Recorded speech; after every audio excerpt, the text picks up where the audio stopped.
Napakarami ko ng mga na-encounter na nag-aaral ng Japanese, mapapinoy man o hindi.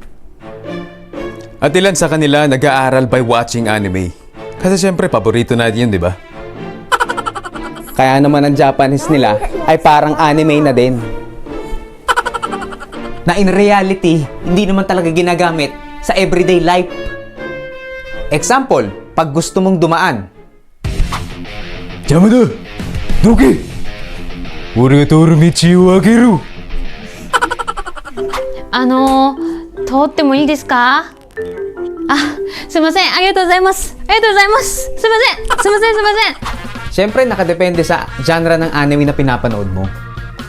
Kaya kung may natutunan kang salita na galing sa anime, isipin mo muna at itanong sa marunong kung natural ba siyang gamitin in real life.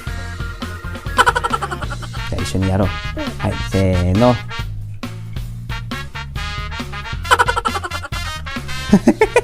Chicken sentence sigaw. Sigaw. Sentence sigaw.